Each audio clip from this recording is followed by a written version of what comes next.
Good evening. I'll call the City Council meeting to order. It's 5:03 PM. Deputy City Clerk, may I have a roll call, please?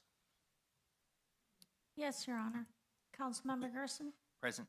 Councilmember Kaji, Here. Councilmember Kalani, Present. Councilmember Sheikh, Present. Councilmember Matucci, Here. and Councilmember Lewis is absent. Mayor Chen. Present.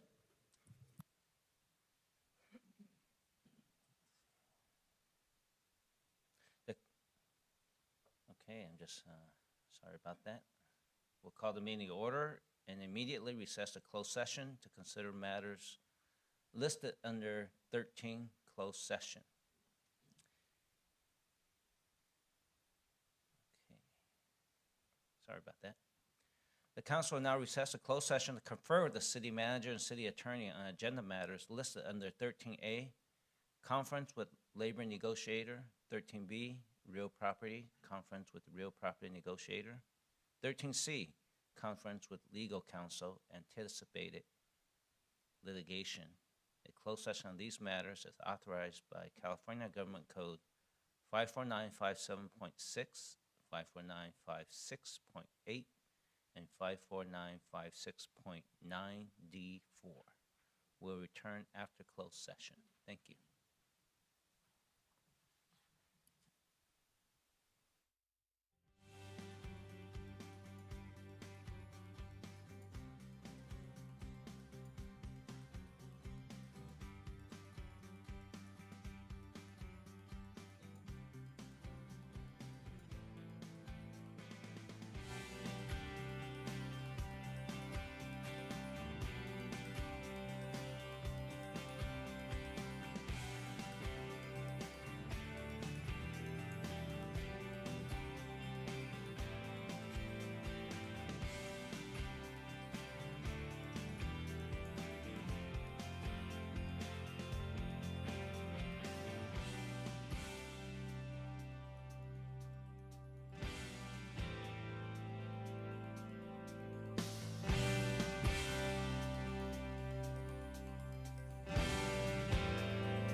I'm just going to hang on until 6:30.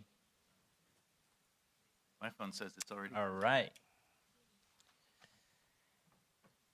Good evening. We'll now reconvene the city council meeting. It is 6:30 p.m. And I believe we have additional members. So Deputy City Clerk, may I have a roll call, please, again?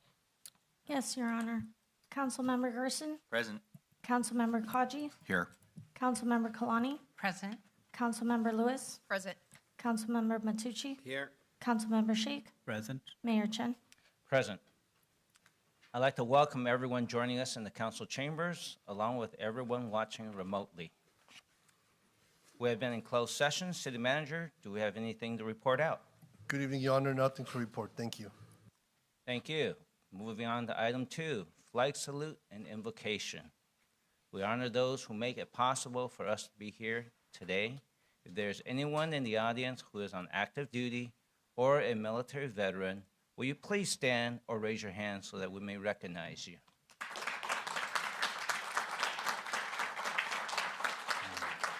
And please remain standing or rise as Councilman Lewis will lead us in the flag salute and Councilman Matucci in the invocation.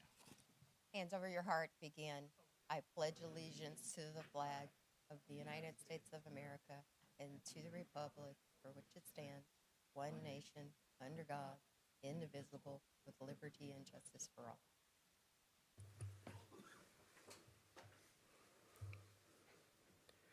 Dear God, as we gather here today to discuss the affairs of our city, we humbly ask for your guidance and wisdom. Give us the clarity to see the needs of our community, the courage to make tough decisions, and the compassion to act with the best interests of all residents and businesses in mind. May our differences not be what divide us, but merely an opportunity to openly discuss a path forward towards common goals and new heights. May our efforts tonight contribute towards building a stronger Torrance, one that we can all be proud of.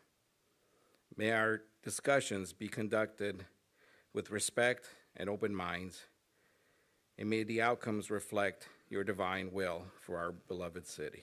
Amen.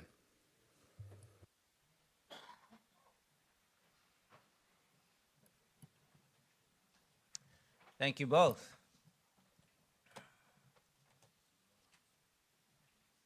Moving on to item 4, I will take a motion. Motion on to item 3, announcements of withdrawn, deferred, or supplemental items. Good evening, Your Honor. Adam Chaparian, City Manager. We have supplement materials for item 9B, which is a Planning Commission and Community Development to conduct public hearing to consider appeal of Planning Commission approval of the precise plan of development to allow first and second story addition to an existing one-story single-family residence at property located within the hillside overlay in the R1 zone at 2522 Dalby Street. Thank you, Your Honor. Thank you. Moving on to item 4, I will take a motion to waive further reading of resolutions and ordinances after number and title. Motion to waive further readings. Second.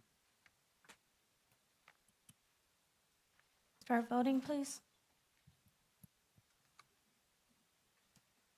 That motion carried unanimously. Moving on to item 5, council committee meetings and announcements. First item will be, I will be making the announcement on Stuff a Bus Wildfire Donation Drive. Tonight, I'm proud to announce the launch of the city's Stuff a Bus Wildfire Donation Drive. This is a heartfelt effort to support the victims of the devastating wildfires that ravaged so many of our Southern California communities, especially in the Palisades and in Altadena. Thanks to the collaboration between Torrance Transit and all of our city departments, we are collecting essential items to provide relief and comfort to those who need it most. Here's how you can help. We are accepting donations of the following items only: baby diapers, toilet paper, bar soap, household dish gloves, leather and Kevlar gloves, heavy-duty trash bags, N95 masks, and safety goggles. You can drop off these items throughout the week until Friday, January 31st, from 8 a.m. to 5 p.m. to the Mary Kay Giordano Regional Transit Center located at 465 Crenshaw Boulevard. So please tell your friends, family, and neighbors, your employers and colleagues, because together we can bring hope to those impacted by these wildfires. I'd like to also take a moment to express a heartfelt thank you to our incredible first responders. Many of them answered the call to provide mutual aid during the wildfires, putting themselves in harm's way to protect lives and property. We are grateful to have them back home safely, and their bravery and dedication remind us of the strength of our community. Thank you, Torrance, for your compassion and generosity. All right. So thank you both, Fire Department and Police Department.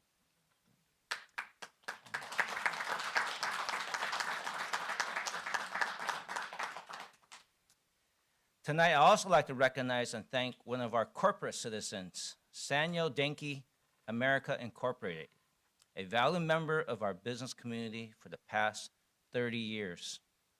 Over these 3 decades, Sanyo Denki has exemplified a steadfast commitment to excellence, innovation, and community engagement.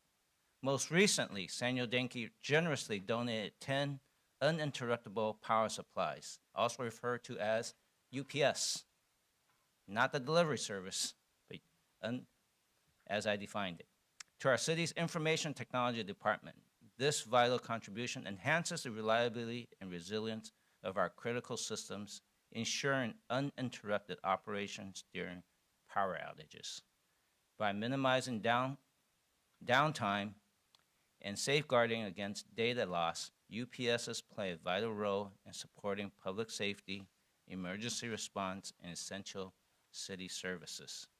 On behalf of the City Council and the entire community, we extend our heartfelt gratitude to Sanyo Denki for their generosity and unwavering support. Congratulations on 30 remarkable years, and thank you for your continued dedication to strengthening our city and enriching the lives of its residents. And the next item is also I will share. Tonight, we have the distinct honor of celebrating an extraordinary milestone for one of our beloved residents. Please join me in extending a warm, heartfelt congratulations to Mr. Chuck Simmons on his 100th birthday. If you're watching, Mr. Simmons, we're just waving to you. We know that you and your family and neighbors and friends are celebrating your birthday at home tonight, but we just want to recognize you. While Mr. Simmons could not join us tonight in the council meeting, we know he is surrounded by family and friends at home, marking this momentous occasion with cake and ice cream on his actual birthday, which is today. To commemorate this special occasion, the City of Torrance presented Mr. Simmons with a centenarian certificate and a commemorative coin as a tribute to his incredible life, enduring legacy, and the countless ways he has enriched our community. Mr. Simmons, on behalf of the City of Torrance, your neighbors, and everyone here tonight, we wish you a very happy 100th birthday. Thank you for being a cherished member of our community. You are an inspiration to us all.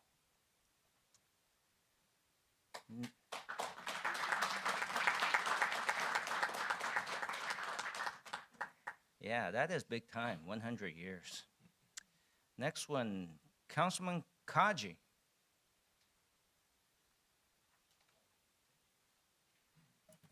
Thank you, Your Honor. With the concurrence of my colleagues, I would like to propose a new friendship city for the city of Torrance. Rikuzen Takata, Iwate Prefecture in Japan. This is also the hometown of the Los Angeles Dodgers' newest pitching sensation, Roki Sasaki. This initiative builds on the successes of our recently established friendship cities of Oshu and Bizen, Japan, the hometowns of Dodger superstars Yoshinobu Yamamoto and Shohei Ohtani. Adding Rikuzen Takata, flows from the tongue, to this network would further solidify Torrance's position as a key city for fostering cultural, economic, and sports-related connections with Japan. A friendship city relationship with Rikuzen Takata would also support our efforts in continuing to attract Japanese baseball fans, leveraging the connection with Roki Sasaki. The relationship could position Torrance as a potential training hub for athletes from all three friendship cities in the lead up to the 2028 Olympics, further amplifying our global profile. With ongoing discussions about international baseball tournaments in Torrance involving our current friendship cities in Japan, adding Rikuzen Takata would expand youth exchange opportunities. This could enable Torrance Little League teams to connect with baseball programs in Rikuzen Takata as well as Oshu and Bizen. While Torrance already enjoys strong relationships with Japanese cities, the inclusion of Rikuzen Takata represents a forward-thinking step that reaffirms Torrance's role as a bridge between Southern California and Japan, capitalizing on the popularity of baseball and the global appeal of our community. Do I have council concurrence to request staff to proceed with the Friendship City application process and reach out to the city of Rikuzen Takata to propose this relationship?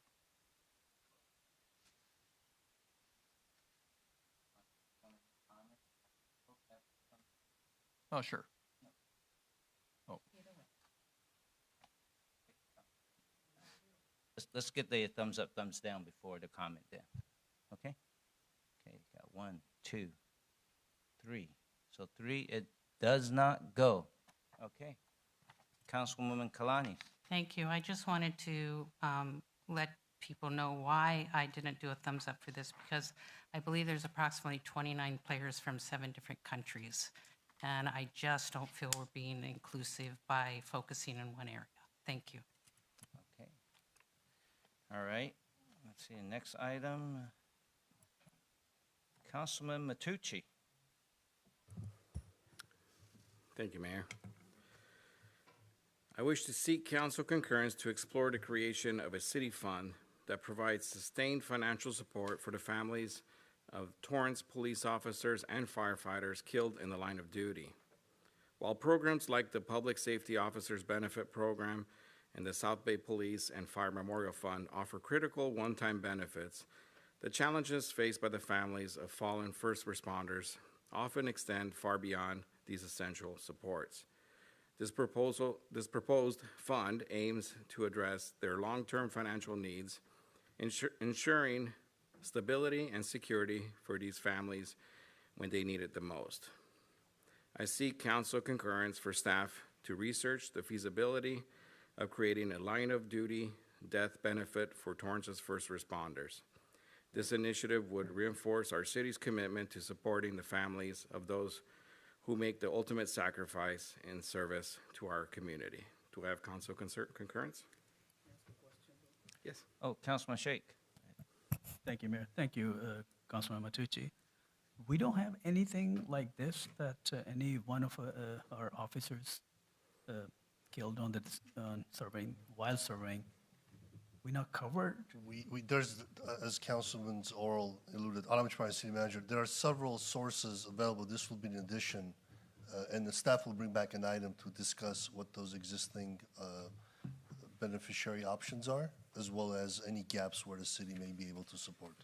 This will be in addition to what we already Yes. have. And Not we'll- us necessarily, but through our pension system, Yes, through yes. the benevolent fund, through the association. There's several sources to support the families in the worst-case scenario, but this would just be bringing additional options for consideration. Thank you. Okay. Can I see how many thumbs up? I see 7-0. Thank you. Okay. And lastly, I just want to mention that I was at the U.S. Conference of Mayor the week of January 17th, leading up to January 20th. And it's a mayor's conference, and it's a good time to get together with the mayors in Washington, D.C. There's a lot of action going on during that weekend. There's a lot of mayors thinking about, since there's a change of command in the administration and how, different policies may affect different cities. And actually, the biggest thing I got out of that one is actually a different session I went to, was the upcoming 2026 World Cup. And I think I've shared the information to a lot of our city staff, because we have a great opportunity, not only the 2028 Olympics, but for the World Cup to become what the terminology would be a base camp for athletes from different nations to come as they compete. And I think our city is primed to be a base camp for many of these cities. So I thought I'd share that with you all. Let's see. Moving on to item 6A. This is a proclamation declaring February 2025 as Black History Month in the city of Torrance. I now invite Dr. Sidney Morrison, former principal of West Torrance High School, and a veteran who served in our military, to please come down to the podium.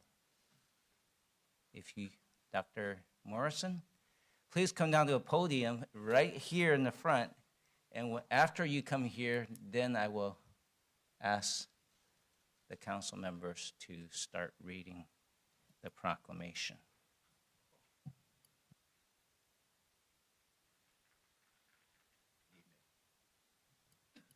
Good evening, everyone. Thank you for inviting me. I represent no one but myself. But I love Torrance, and I was an employee of the school district for 35 years as a teacher and school administrator at several schools. Magruder Middle School, I was principal, Joseph Arnold, West High, North High, and Howard Wood Elementary, where I retired in 2008. I would like to say thank you for recognizing Black History Month. I must confess that when I was young and foolish, I didn't believe in Black History Month. And it was because I felt that at first Black History Month segregated history. And I believe that Black history is American history and American history is Black history. And so it should be taught throughout the year and not just in 1 month. But like birthdays, I recognize that calendar recognition reminds us of the importance of history of particular peoples and cultures. And so I'm here acknowledging a change in my attitude and my gratitude to the city of Torrance for embracing this important part of our calendar. And I also would like to urge you to continue your celebration of diversity in our culture and in our community, because a difference is something not to be tolerated. Difference is something to be celebrated. And I hope that that will be what you will do from now on, given that the history of Torrance has had a checkered history of race relations, that this is a big step, because many people don't realize that Torrance is one of the most diverse communities in Southern California. And it's something to be very proud of. And I'm very proud of to have been a principal and teacher in this town. But I don't recommend driving from West LA, where I live, on a Tuesday night, because it was quite a horror. But I really appreciate that you invited me. It was worth the drive to acknowledge what you're doing for Black history and for turning around the reputation of this community, because some people still think it's a white flight community, and it's not. And your recognition of Black history and the other cultures that live in this town and in this community enrich us all. So again, thank you for giving me this opportunity. I appreciate it. And I'm just here as myself, and I love Torrance, and I know that you will do all that you can to celebrate this wonderful community in the work that you do as dedicated servants. Thank you so much.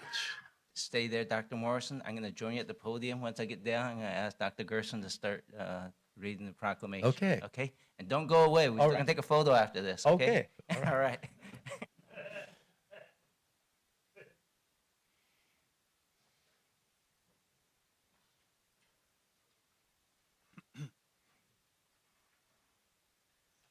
So good to see you. Thank you. Thank you. You need a face for it? Go ahead. Okay.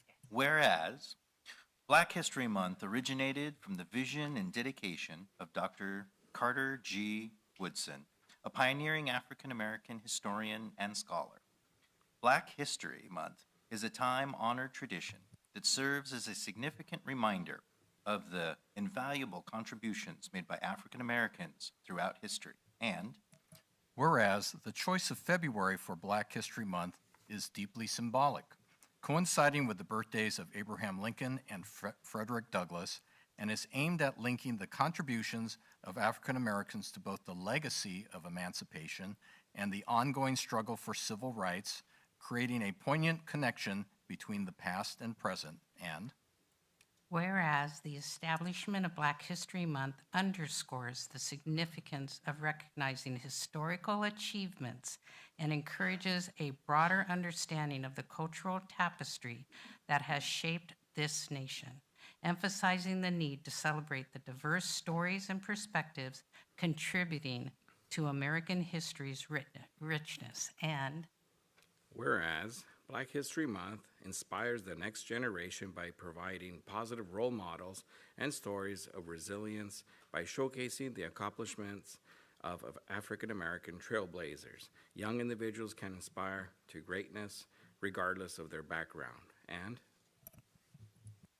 Whereas Black History Month has grown into a nationwide celebration, let us honor the legacy of Dr. Carter G. Woodson and the many individuals who have dedicated themselves to preserving and promoting the history of the Black community, and take time for reflection, education, and unity, and embraces and uplifts the contributions of every individual, regardless of their racial or ethnic background.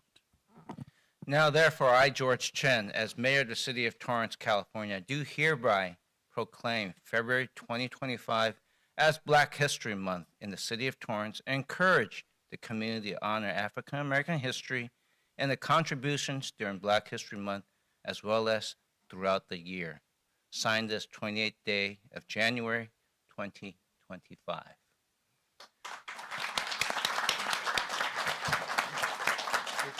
That's not for you, is it? It's for you. Oh, You know, next time, maybe, if you live in Torrance, the drive would be much shorter. I'm going to ask my colleagues to come down with us All right. May for I this make- photo. Sure. May I make one final statement? And this is self-promoting. I so appreciate that you mentioned Frederick Douglass in your proclamation, because this February was the month that he was born. And I've studied Frederick Douglass's life for many years, and recently a novel about Frederick Douglass called Frederick Douglass, a Novel, was published by Hawthorne Books that I wrote. And the Christian Science Monitor has declared it one of the 10 best books of 2024. I hope you will go to Amazon and buy it and learn some things about this remarkable man who lived from 1818 to 1895. And was born a slave and became the most famous Black man in the world. Thank you. Thank you. Thank you. All right. Yes, this is yours. Oh, wow. So I'm going to Okay. ask the council to come Please. around. You're going to be in the middle. Okay. And we're going to look this way. Well, wait till they, if Sal's ready. Maybe I should take off my It's up to you, sir. Okay. We'll do one first before they get here. Focusing. Oh, no. Okay. Okay. Even out the court? Yes. Okay.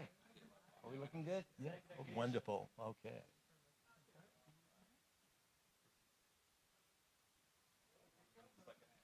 All right.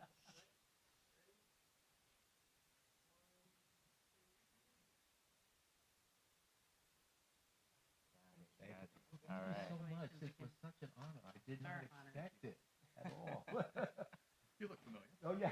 It's so good to see you. Thank you so much. Thank you for coming, sir. Thank you for this. author discount? Have to ask my publisher. Thank you. Oh, thank you. Thank you so much. All right. Get your head.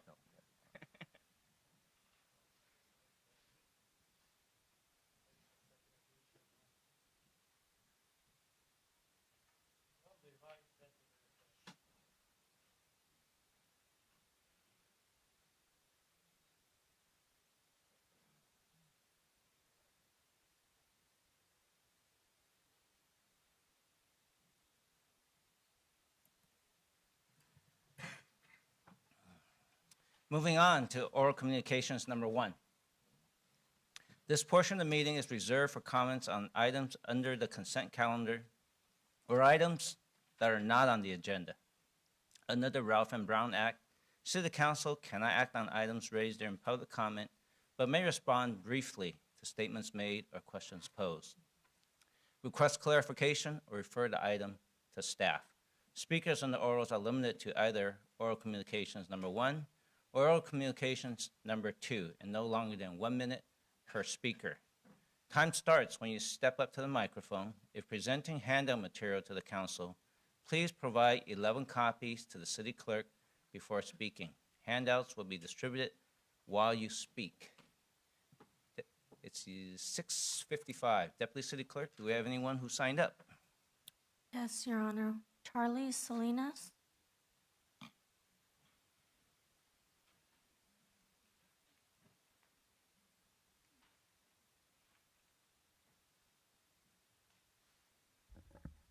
Good evening, everyone. I also wanted to speak about gratitude tonight. I am just so grateful that 45 years ago, I landed here in Torrance when I wanted to buy a home and raise a family. Now, right now, the firefighters are getting a lot of attention because of the firestorms we've been having. But our fire department is one of the best in the nation every day of the year, not just when a disaster happens. Now, I know the chief likes to say they're his firefighters. Actually, they are our firefighters, all of us. And we can be proud of our fire department. And I know a few of the firefighters, I don't know any of the chiefs, but they're a great, dedicated people that we can rely on when there's a disaster. So give them everything they need, everything they ask for. Just give it to them. I want the best in our city. Thank you. Thank you, sir. Michael Lyon.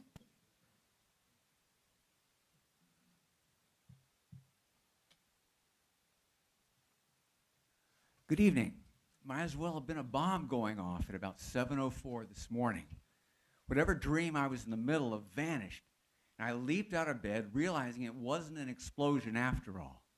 Checking my phone, I discovered that the ear-splitting whine, which surely awakened many others too, was a Cessna aircraft, N5482C, originating in Torrance and landing a couple hours later in Mammoth. That's the same plane that woke me up at 7:07 last Tuesday. Today's flight was rapidly followed by 15 others, mostly sling prior to 8 o'clock. I have a dream that one day, with your help, Torrance Airport will become a better neighbor to Torrance residents, and just maybe willing to open up on weekdays at 8 instead of 7. What a difference that could make to so many of us. Now, in hopes of a decent night's sleep tonight prior to the rude awakening likely awaiting in the morning, it's off to bed for me. Thank you.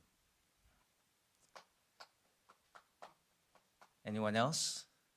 No, Your Honor. Okay, so no one else has signed. Well, hang on, don't worry, you will have your chance. She just did not have it in her system, but go ahead. We still have time, so just come up to the microphone and cue yourself in, if you will. Yes. In light of the administration starting to round up undocumented aliens and ship them overseas, what is the city of Torrance doing to protect the Asian community that we have here that's undocumented? Mr. Mayor? That's a question.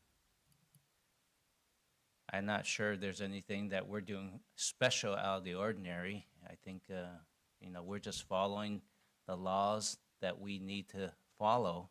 And our police and our fire, just as we announced earlier, when there's mutual aid at the Palisades, we provide mutual aid, but we're just following the law. We're talking about deporting aliens. And I responded, Thank we you. will follow the law. Thank you.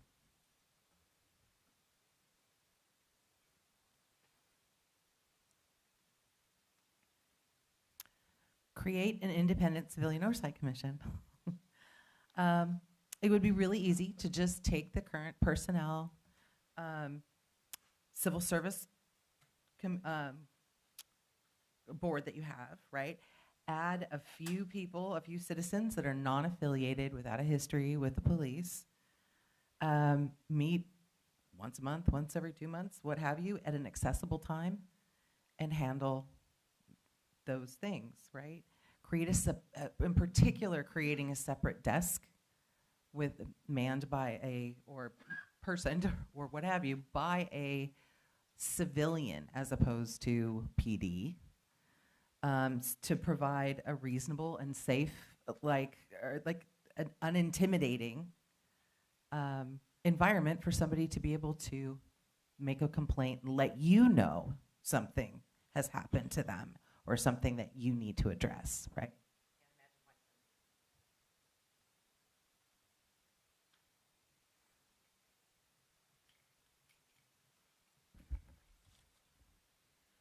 Black history includes the Sundown Covenant that used to exist in Torrance.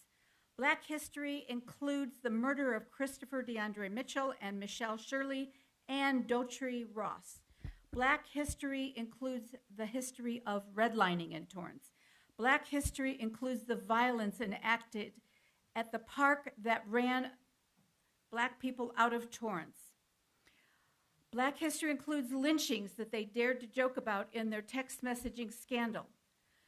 Black history includes Sister Sherilyn fighting back and saying, create a civilian oversight commission of the police department so the road is easier for the next family, because I know there will be one. And did I just hear you say that if ICE comes into Torrance and wants to take people, raid the churches, the schools, the parks, that you will allow that without any question?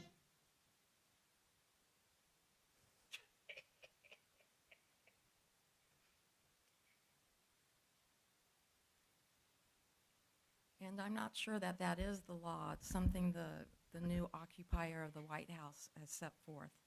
I stand here in support of Christopher DeAndre Mitchell's mother, Sister Sherilyn, who seeks justice for her son and asked Torrance to create a civilian oversight committee. And being that it was Martin Luther King Day within the last few weeks, a quote, white Americans must recognize that justice for Black people cannot be achieved without radical changes in the structure of our society. Where do we go from here? 1967, still relevant.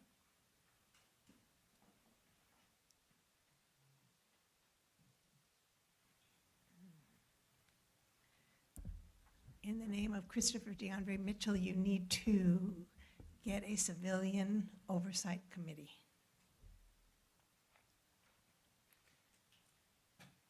Anyone else from the public who wishes to speak on oral communications number 1, please step up to the microphone.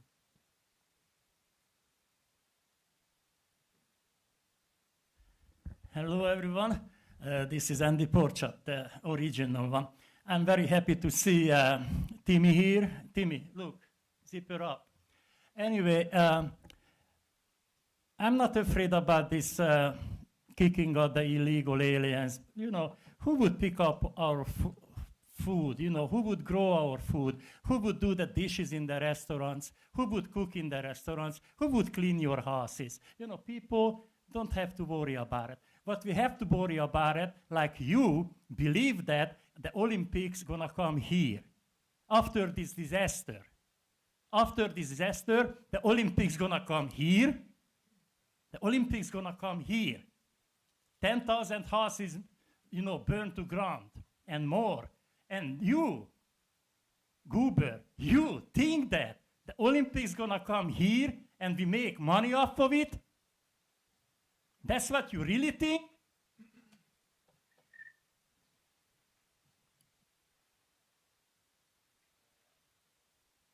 Anyone else who wishes to speak who hasn't spoken yet? All right, so we will move on to the consent calendar.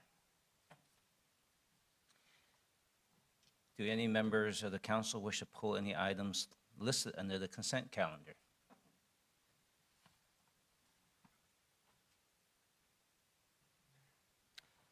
I don't see any. Then I'll take a motion.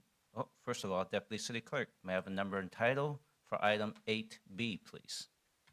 Yes, Your Honor. This is resolution number 2025-05, a resolution of the City Council of the City of Torrance, California, ordering the summary vacation of sewer easements located at 22501 Hawthorne Boulevard. I'll take a motion to approve the consent calendar.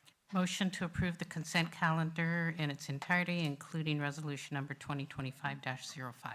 Second. Start voting, please. That motion carried unanimously. Thank you.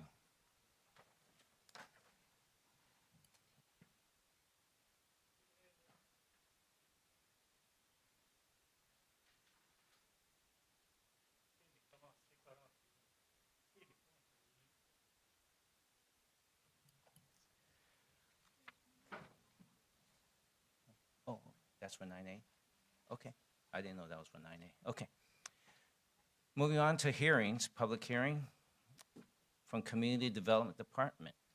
Now is the time for a public hearing on agenda item 9A. This is a recommendation of the Community Development Director that the City Council conduct a public hearing on the development of the annual action plan covering the period beginning July 1st, 2025 and ending June 30, 2026. Is there a staff presentation? Good evening, Honorable Mayor, members of the City Council, Michelle Ramirez, Community Development Director. A public hearing is being held tonight for citizens' input into the development of the city's annual action plan for the period July 1st, 2025 through June 30th, 2026. The annual action plan includes the proposed activities, resources, and expenditures for the Community Development Block Grant, otherwise known as CDBG, and the Home Investment Partnerships Programs, otherwise referred to as HOME. HUD requires an annual action plan in order for the city to receive federal funds under these programs. In past years, these monies have been used for the Public Works Sidewalk Improvement Project for Disability Accessibility, as well as for funding of the Housing Rights Center to affirmatively further fair housing in Torrance. The federal government is currently working on allocating CDBG and home funding awards for fiscal year 25-26 and has not yet announced the final amounts to each participating community. While federal funding awards have not yet been announced, staff anticipates the funding allocations will be similar to the funding received in the current fiscal year, which is $1,002,313 for CDBG and $440,017 for home. Tonight, the city welcomes any recommendations, suggestions, or funding requests on the city's fiscal year 25-26 annual action plan. To properly evaluate all proposed projects, it is recommended that the City Council defer making any recommendations this evening. A summary of all funding requests and staff recommendations will be provided to the City Council for review at a future meeting. This concludes staff's presentation, and I'm available for questions. Thank you. Thank you. At this moment, I'm going to go to the public. Does any member of the public who either you signed up or did not sign up, please come to the microphone. Each speaker will have 2 minutes to speak. City Clerk, did anyone sign up for this item? No, Your Honor. Okay, so anyone from the public who wishes to speak on this item? You get 2 minutes.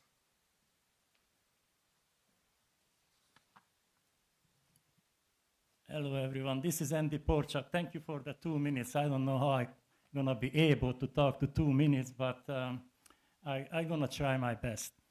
I know this is a government grant and you have to do something with it, but, you know, in the past, I did not hear where did you have a affordable house, an apartment for the people, or what is an affordable house in Torrance or apartment.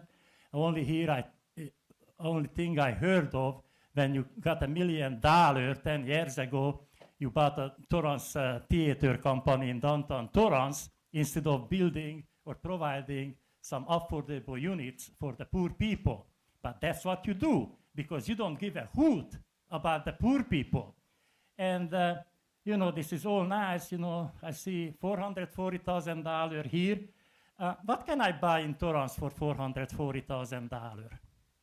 Can I buy a studio? Can I buy your garage for that or something? What can you buy? What can you buy for 440,000 in Torrance? Because I buy it. I buy it right away. I give you 450. Or, what is it? 330,000 for an apartment or something. So I would buy that too. And thank God you can spend 10% of it, 44,000 for administrative things. So we have this money, but you cannot do nothing with it. Why don't you spend all of it for administrative things or buy the parking lot or something next to the theater company in Torrance? You know, because you have to spend it. If you don't spend it, you're not going to get it next year. And then next year, you're going to have other 440,000 what is worthless. I use my time. Your time is up, sir. Anyone else from the public who wish to speak, please come to the microphone. I don't see any at this moment. Does anyone from the council have questions for the staff on this item? Councilman Sheikh. Thank you, Mayor. Thank you, Michelle, for explaining this to us, and had an opportunity to speak with you about this item. And first of all, I want to thank you for taking the opportunity to apply for this grant. What my understanding is that this will be the first time we will do this through in-house rather than going through. If you could just elaborate the administration fee, how much is that costing us and all this, please. Thank you, Councilman. The city actually started applying for this grant last year. So we received our 2 years ago for home funds. So this will be our third year that we are applying for the home funds and our second year for CDBG funds. We are an entitlement grant, so we automatically receive these funds if we apply for them through the federal government, U.S. Department of Housing and Urban Development, HUD. There was a time when the city did not accept these funds, but that changed in 2011 when the city did start receiving the CDBG funds, but instead of taking the contract on themselves, they actually contracted with the county, and the county administered the CDBG program. With them administering the CDBG program, they also got to keep the 20% admin funds. When the contract came up on the last round, which was last year, we took that advantage to take the grant back. That way we can also take advantage of the 20% admin funds. So now we get 100% of the grant, 20% which goes towards admin, 80% goes towards programs or projects, of which in the past we've been doing a public works sidewalk improvement project for the ramps that you see that are going throughout the city, as well as to fund a fair housing for our community.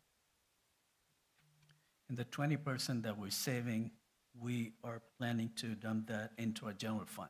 Is that correct? The 20% goes towards staff salaries who work on this project, and that does go into the general fund. So basically, we're going to use 100% of that when we get the money, instead of splitting it and allocating to other contracts. 100% will be used by our city. That is correct. This is because of the staff's different approach. That is than correct. in the past. And the list of items that you're planning on investing on for these funds, you have listed here: acquisition of real property, real location, and other areas. If I ask you to, who are you going to collaborate with to spend these kind of areas? Are you asking our opinion or our suggestion, or you will come up with collaborating with other businesses within the city of Torrance? So there's two parts of the collaboration. One is for the CDBG program and one is for the home program. The CDBG program can be used for such things as public work projects. It can be used for social services. It can be used for housing type projects like a first-time home buyer, rehab type, such as like that. So that is where we're asking the community or the council how they might want to see those funds. Now with the CDBG and home, there's one big restriction to it. It must assist low to moderate income. So that's 80% or below the area median family income. What we have found the best use of those funds so far has been for the public works sidewalk improvement project. So it would be staff's recommendation to continue that along those lines. For the home program, those funds can only be used for housing projects, whether it be acquiring homes, whether it be building homes, rehabbing homes, anything along those lines. What the city has been doing for the last 2 years is we have been putting those funds aside in hopes to gather a larger amount, because as was stated by one of the community members, when you receive 400, 500,000, that's not a lot of money to do a large project with. But so we're banking those funds in hopes of either doing a project ourselves and being able to apply those funds towards a housing project for the affordability component, or partnering with a development that's out there that the council, that staff and the council feels would be a good collaboration for everyone that would then produce those affordable housing units for our community. And these are restricted funds, like you said. They're restricted. Yeah, for low income, basically. Low to moderate income. Low to moderate income, and we cannot use that for park or anything else like that. This has to be for certain designated areas. If it's in a specific area, that area has to be designated as a low-income area. The city of Torrance does not have, we do have one small area, so it is very limited where if you're going to use this for something like a park improvement, you're very limited where you would be able to do that. In fact, there may not even be a park in the area where it's located. The funds are where the area is located. So for that specific area, I think 440,000, if we get exactly what we want, I think that's a decent amount of money that we can spend and use those funds. Well, the 440,000, if we're targeting specifically low to moderate income, if we're doing housing, that could be anywhere in the city. Yeah. That doesn't have to be in that target area. Okay. All right, thank you for providing the list. Thank you. Any other council members has questions or comment on this item? Councilman Kaji. Thank you. To expand on that last comment about citywide low-income housing, if a developer comes to us and voluntarily designates a certain amount of units as low income, could these funds be contributed to that project, or do they have to be a separate standalone project? No, they could be. And in fact, when the city manager's office and I meet with developers and we know there's a affordability component, we usually do bring up these home funds with them. A lot of the developers so far are really not interested in the restrictions that come with it.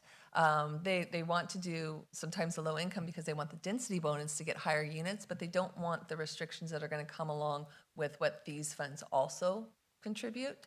So it'd probably be more of a developer who's looking to really produce affordable units. All right, thank you. All right, any other comments or questions from the council? I don't see any at this moment. I'll take a motion to close the public hearing. I move to close the public hearing. Second. Start voting, please. That motion carried unanimously. Thank you. As there is no recommended action other than to hold the public hearing and receive public comment, we'll move to item 9B. Now is the time and place for a public hearing on agenda item 9B. Recommendation of the Planning Commission and the Community Development Director that City Council deny the appeal and adopt a resolution to approve a precise plan of development to allow first and second story additions to an existing one-story single-family residence on property located on the hillside overlay in the R1 zone at 2622 Dalmead Street. Now, before I go on, I just want to allow any members to make any disclaimers or excuse themselves. I will start with Councilwoman Kalani. Did you want to? Yeah, thank you, sir. I'd like to disclose that I've been in the area of the house several times on different days, different times of the day, including several times today. Also looking in the areas of not only Delmead, but Bryan, Near Cliff, Hillside, and Clear Island Streets. I've also spoken with our community development director and our legal department for clarification of the ordinance. And any decision I make will be based on what is presented this evening. Thank you. Thank you. Councilwoman Lewis. I too have visited the sites and the surrounding areas in the daytime and near the sunset of the evening for the views. All right. And I too visit the site today and also walk in the back to Brian to look around as many angles as I can. And I'll make my decisions based on the information discussed on this item. City Attorney. Yes, Your Honor. Patrick Sullivan, City Attorney. My house is located somewhere around 200 feet from this location, and although I'm not subject to the same financial conflicts of interest, just to avoid the appearance of any undue influence or impropriety on my legal advice, I'm going to step out and have Deputy City Attorney Jennifer Guerrero handle this item. Thank you, sir. All right. Anyone else from the council? I don't see any. I was just waiting for our city attorney to leave. Is there a staff presentation? Mayor, there is. Good evening, Honorable Mayor and City Council. My name is Lee Orts, and I am with the Community Development Department. Tonight, we have a presentation on agenda item 9B to consider an appeal of Planning Commission approval of a precise plan of development to allow first and second story additions to an existing one-story single-family residence on property located within the hillside overlay in the R1 zone at 2622 Delme Street. The project was considered by the Planning Commission at a public hearing held on November 3rd, 2023, during which public comments were received and the project applicant requested a continuance to make design changes to the project.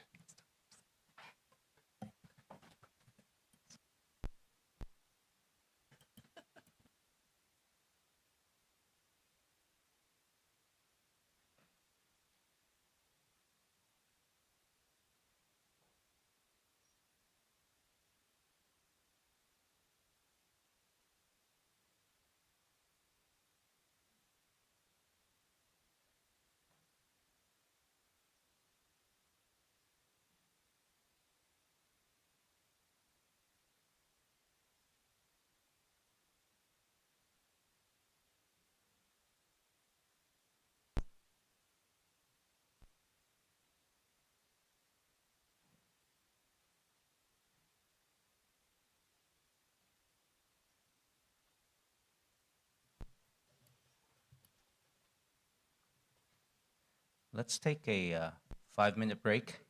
Oh, you got on? Okay. We'll proceed. Alrighty. I think we're still on the first slide, but okay. So we'll start off at the top of the paragraph. The project was considered by the Planning Commission at a public hearing held on November 3rd, 2023, during which public comments were received, and the project applicant requested a continuance to make design changes to the project. Those design changes focus on lower the overall building height by 1 foot 8 inches to alleviate concerns from neighboring properties located uphill along Bryan Avenue regarding potential impacts to view from their vantage point. The project as revised was then considered by the Planning Commission at a public hearing held on June 6, 2024, during which public comments were received, and a motion to approve the project passed by a roll call vote of 5-2. Subsequently, an appeal was filed by the neighboring property owner at 2609 Bryan Avenue to bring this matter to the City Council for consideration. Next slide, please. This presentation will provide an overview of the project that includes site plan, elevations, site photos, and will conclude with staff recommendation to the City Council. Next slide, please.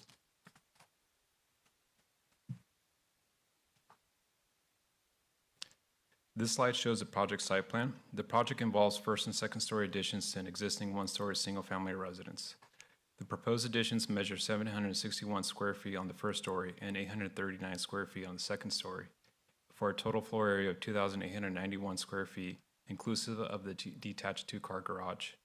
The proposed floor plan shows the main living area is located on the first story with 2 bedrooms, 1 bathroom, 1 half bathroom, a front and rear living room, a kitchen, and a stairwell to the second story. At the second story, the proposed floor plan shows 2 bedrooms, 2 bathrooms, an office, and a front balcony that is positioned atop of the first story. As mentioned, the two-car garage is detached from the primary dwelling and located to the rear. Staff has thoroughly reviewed the project and determined the project complies with the objective development standards of the R1 zone. Utilizing gross square feet, the proposed residence results in a 0.5 floor area ratio, known as the FAR, which is within the allowable 0.6 FAR limit of the R1 zone. The total land area covered by the residence measures 2,057 square feet, resulting in 36% lot coverage, which is also within the allowable 40% limit of the R1 zone for a two-story residence. And lastly, the total usable open space in the front and rear yard areas measures 3,390 square feet, or 58% of the total lot area, which exceeds the 33% minimum open space requirement of the R1 zone. Next slide, please. This slide shows the elevations of the proposed residence. On the left is the rear elevation, and on the right is the front elevation. As mentioned, the project involves first and second story additions to an existing one-story single-family residence. The project applicant had initially proposed a two-story residence that measured 24 feet 10 inches in height, but was then lowered by approximately 1 foot 8 inches to now measure 23 feet and 2 inches in height, which is also within the allowable height limit of 27 feet for a two-story residence in the R1 zone. The first floor plate height measures 9 feet, and the second floor plate height measures 8 feet. Staff also notes the second floor provides a smaller footprint than the first floor by utilizing step backs along the front and west elevations to enhance facade articulation and to minimize potential impacts to view, light, air, and privacy. Next slide, please. This slide shows the west elevation of the proposed residence. As mentioned, the second floor provides a smaller footprint than the first floor by utilizing step backs along the front and west elevations to enhance facade articulation and to minimize potential impacts to view, light, air, and privacy. Next slide, please. This slide shows the east elevation of the proposed residence. As mentioned, the second story features a front balcony that is positioned atop the first story. That balcony measures 202 square feet and features a 5-foot tall screen wall along the east elevation. Next slide, please. This slide shows a south view towards the project site. This picture was taken by city staff standing along Dalemead Street. Next slide, please. And this slide shows a north view toward the project site. This picture was taken by city staff standing in the rear yard at 2609 Bryan Avenue. Staff notes that this property is located to the rear and uphill from the project site. As mentioned, the appeal that is being considered this evening was filed by the property owner of this location. The appellant has expressed concerns regarding potential impacts to view and privacy resulting from the proposed second-story addition, specifically that such addition would obstruct views of city lights and mountains, and that the second-story addition would also result in privacy impacts. In the judgment of staff, the proposed second-story addition would not result in significant adverse impacts to view and privacy due to the elevated topography of the difference on Bryan Avenue. Although portions of the proposed second-story addition would be visible from the neighboring property, the change in topography between the two properties reduces the potential for any significant adverse impacts to occur with respect to view and privacy. And just to note, this picture was taken by one of our staff members, a little bit less than 5 feet in height. Had I taken the picture, you may have seen a little bit a different angle as well. Next slide, please. And in closing remarks, the recommendation of the Planning Commission, the Community Development Director, is that City Council deny the appeal and approve the project. Next slide, please. With that said, thank you, Honorable Mayor and City Council, for your time. That concludes staff presentation, and we are available for questions. Thank you. We'll now take public comment on this matter. The appellant will have up to 15 minutes to speak. And then the applicant, which is the homeowner who's trying to remodel their home, will have up to 15 minutes for rebuttal. And we'll start from there.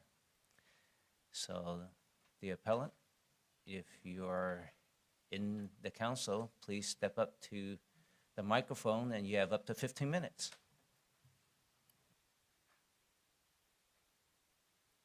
Good evening. Reviewing the packet that we just saw is quite insulting because clearly you can see from the other pictures that we provided, the neighbors provided, The pictures are very different from this nonsense that the Planning Commission took. This is from the middle of the yard. We walk up to the edge of the deck to look at the view. We see the mountains, we see the snow, we see different things. We like to be out there. For this nonsense to be presented is insulting. This is the middle of the yard. This is not what we signed up for when we moved Hillside. There is a specific ordinance that restricts building, and clearly you can see it doesn't take an architect to know that this picture that the planning department provided is a McMansion that doesn't belong on Hillside. There are no houses that look like this on that side of the street. They're all single-story homes, and they're all within the look of the community, which Hillside Overlay is there to protect. If everybody wanted to put up a McMansion like this, it would be a whole different thing. We wouldn't need the Hillside Overlay. The Hillside Overlay is there to protect us. That's what we signed up for. That's what the petitioner signed up for. And now they want to do something else. It's not right. We wrote a letter with more specifics about all the differences that that we provided, including this also reduces the property values of the houses that are above there because it reduces our view. By what amount? By how much less? You know, it's not the best view in town, but it's our view. We enjoy going, taking a glass of wine and going to the end of the deck and looking at the snow or the rain or whatever it is, the city lights. We don't want to see the back of this big old building, a McMansion. Forget that. That's not what we signed up for. That's not what the Hillside Ordinance says. So we really recommend that the city council denies this permit. And to me, you know, and we haven't pursued it yet, but we will sue. And this will be just a nightmare opening up about suing them, suing city, of approving this, damages, values, all this. It's just going to be a complete mess. This all could be fixed right here and right now by denying this permit. Thank you.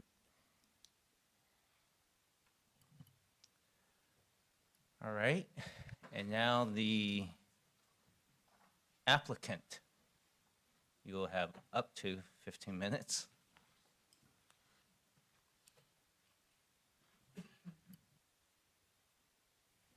Good evening. My name is Freddy Gondo, and this is my wife, Judah. I'm here today for the consideration of approval to build a two-story addition on my property at 262 Delmy Street. That has been approved by Planning Commission on July 2024. This project will have a minimum upfront impact on the view, light, air, and privacy of properties in the vicinity, while still meeting our family's needs to improve our quality of life. We have considered our neighbors' concern and complaint. We have met them multiple times, and adjustment has been made to our plan to accommodate our neighbors' concern.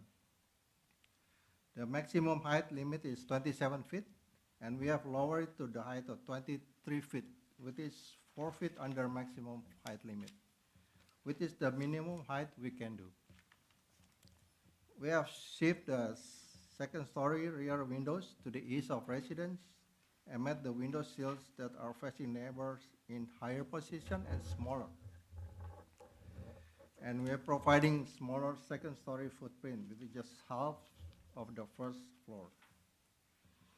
It's not feasible to arrange the size of, it's not feasible to increase the size or rearrange the space within the existing building or structure for the purpose intended, except by increasing the height, because the setback requirement that we need to follow. We met 4 scenario plans, and we had explained to neighbors that one-story addition is not an option for us. Our neighbor refused to acknowledge our needs and perspective out of fear that other two-story houses will be constructed in our neighborhood. Although there's no restriction for two-story houses in our neighborhood. There are already at least 5 two-story houses in Delmit Street and Bryan Street alone, including one just across the streets from our home. We believe that this project will increase property value and add beautification to our neighborhood, and denials of such application will result in unreasonable hardship to our family, as our plan exceeds the development standards and has been designed to minimize view, light, air, and privacy impacts to neighboring properties. And so we have the documentation from the last time from our neighbor. Johannes, for City Council to know, this is the panoramic view from our our neighbor backyard that you can see, and then this is our. Just one. Yes, duplicates or Yes. same. What same? The Yeah. one wanted. It's okay. If you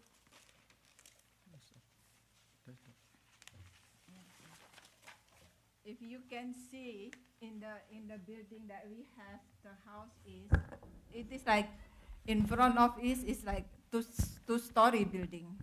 That our is in the same picture. Same picture. Yeah. No, this is different. This is Thank you. to start. This is the I zoom it up in the part that ours, and then this is the height, and then this yellow one is like our neighbor two-story building, like across the street from us. It's a two-story building, and and then you can see all those 3 that are already there, and it's higher than our building. Thank you. Yes, so the trees is overgrown and almost the same height as our plan. And the distant view will be covered by distant palm tree, and then the two-story houses across our neighbors already blocking the view too. Thank you so much for your consideration.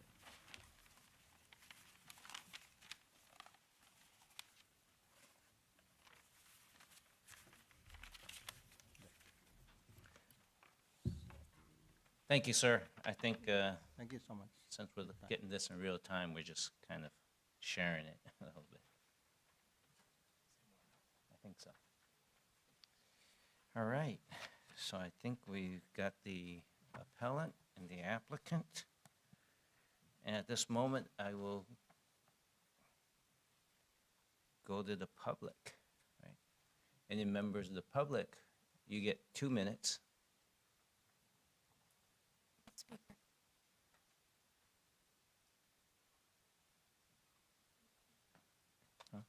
Oh, I think there was someone who signed up. That was Theo. Is there a Theo? Okay, you spoke already. Okay, got it. So, all right. Go ahead, Pork Chop. Hello, my name is Andy Porchop, just like you said. And as all you know, I don't like to butt into other people's business. But since the neighbor butt out to this guy business, so I say a few words. Seems to me the guy who wants to improve his property, improve his living conditions, get a little trouble from the neighbors back.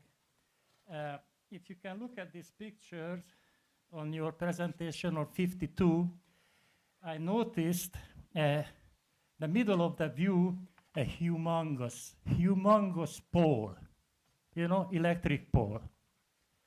That's a great view. I mean, I would buy the property just for that pole, because view like this you don't get. At my house, it's on the side yard, it's a corner. So I wish I had a pole like this for a view, but that doesn't bother the applicant to buy it. Or, if you see on the same picture up here, he erected a building that block his own view to the east. So, and the guy who wants to improve his property, he's in line with all the rules and orders and the height restrictions and everything, and he's still here begging you to let him build his house and let him improve his property. And by the way, what this picture doesn't show, like 100 days of the year, you can enjoy the beautiful smog covering the snow-capped mountains. So I don't know. My neighbors built the worst thing. They built a 12-foot-long fence not to see my face. So I don't know why you would stop this project. Thank you, sir. I understand your neighbors. Anyone else from the public who wishes to speak? Okay, I'm listening at least. All right, so does any member of the council? Looks like Councilwoman Kalani, you got some questions or comment? I do, both. First of all, I want to thank staff for putting together the presentation and for spending time with me more than once on this matter, because I do want to respect the hillside overlay that's in place. But if I could just ask a couple of questions, mostly for the public. Does the overlay, explain it a little bit, does it allow for two-story building? Councilmember Kalani, the short answer is yes. As part of the discretionary review process, the hillside overlay does allow two-story additions to an existing single-family residence or new construction as well. Any type of construction that exceeds 14 feet in height must be approved through a discretionary review process in the form of a precise plan of development. That is first considered by the Planning Commission, and then on appeal, such as this case, considered by the City Council. So the short answer is yes. In the hillside overlay, you are allowed to construct a second-story addition to an existing single-family residence with this discretionary approval by the decision-making body. And one question that I just wanted to make sure I understand fully is this is a single-family resident. It's not a request for any type of ADU or any type of transition to a multi-family unit in any way. Councilmember, no. Okay. And then in regards, once again, to the view light privacy, in my review of the area, I didn't see any significant changes. And that was what staff had researched and decided on as well. Is that correct? Correct. So based on staff's interpretation of the hillside overlay, the project as proposed would not result in any significant adverse impacts to view light, air, and privacy onto those surrounding properties as well. Okay, those were my only questions. Thank you for the clarification. Thank you. Any other members of the council have comments or questions? Councilman Sheikh. Thank you, Mayor. I have a question from Appellant, please, if you can come to the podium or to the mic.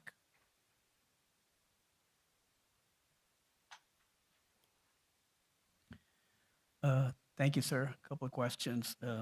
You said there are no other two-story buildings in the area? On Dalmead, on that side of the street, they're one-story buildings. Okay. There's one across the street. Okay, thank you. but it's- Another question.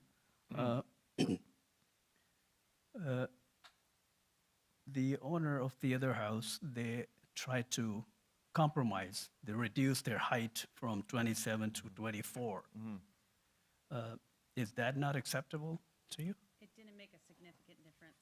You can see from the pictures that the neighbor provided what a dramatic difference that would block the view.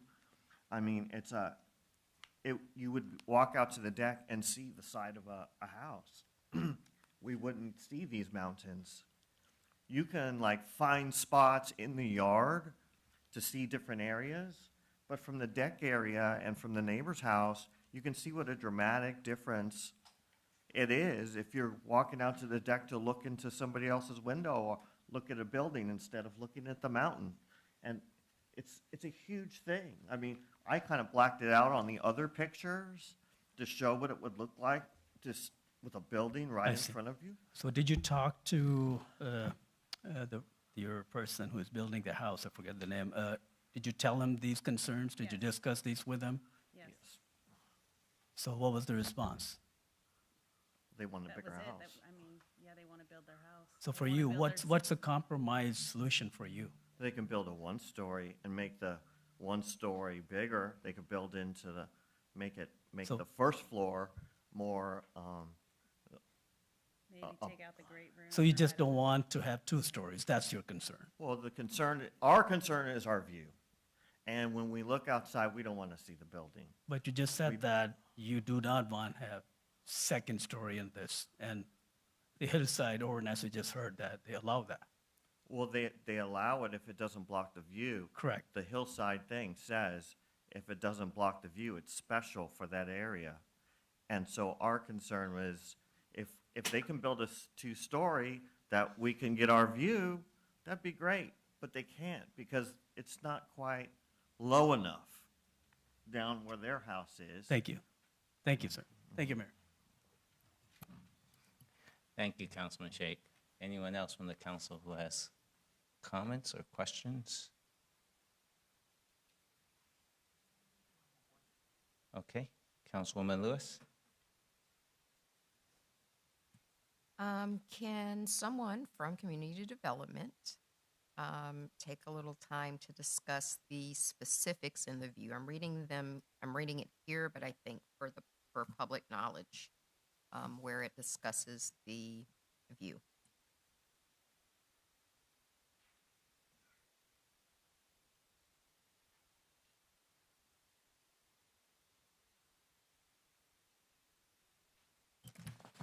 Councilmember, is there a page number on the staff report you may be referring to? So I'm looking at the resolution on,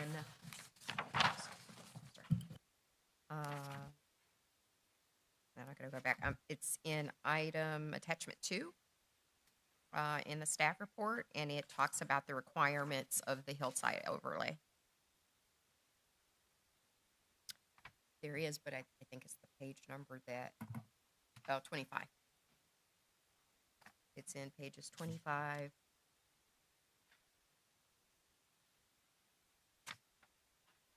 through 27, where you go through the requirements of the hillside overlay. And more specifically on page 27, when it talks about silhouette placements, existing site conditions.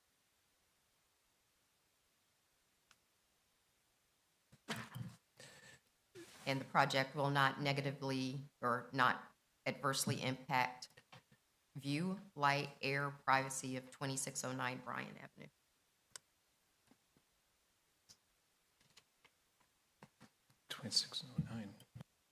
The top paragraph, Councilmember, Hey. page 27.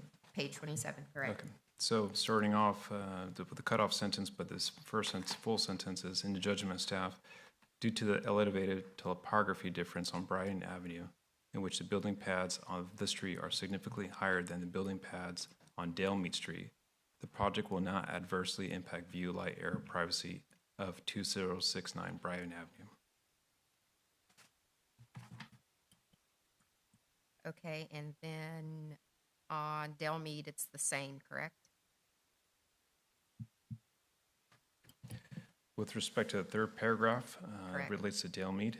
Staff conducted a site visit and left business cards with the neighboring property owners along Dale Mead Street and Bryan Avenue. The neighbor at 2616 Dale Mead Street expressed concerns that the new second-story addition will impact the property's privacy. The neighbor shared if there are windows on the east side of the second story, she would like them to be decreased in size or quantity or relocated because the applicant will be able to look into her yard. And that's the one that they were able to come to the agreement about. Is that correct? My understanding, council member, is that the project has been designed to address the concerns that may have been raised by the neighboring property along Dalemead with respect to the balcony that's proposed atop the first floor or the second-story balcony. As mentioned during the presentation, it does feature a 5-foot tall privacy screen wall along the east elevation that would work to or function in a manner that to address or alleviate any concerns with respect to privacy. Okay, thank you. Thank you. Any other questions from council members? Yeah, I think many of us have this experience, and I know when I visited, and I could see that those of us on the dais here, it's a prime example of we're on Bryan, and if I'm looking down at the staff is on Dalemead, and if I was gonna go like this, and I guess the planning commission and probably CDD probably has to make a determination, does this significantly block my view air on site? And I know this is a crude analogy. I just did this thinking this. I mean, sometimes you have to do that. And if I could bring a camera real close, I could say, yeah, that seems like it's worse. But you have to look at the context of, how much view is really impacted significantly. Am I interpreting this correctly? I know it's a crude analogy. Mayor, yes. Okay, got it. All right. I don't see any more questions or comments from the council, and at this moment, then I will take a motion to close the public hearing. So moved. Second. Start voting, please. The motion carried unanimously. Thank you. How does the council wish to proceed with action on this matter? Council Matucci? Yes, I move that we deny the appeal and adopt a resolution approving the precise plan and determine a categorical exemption from CEQA.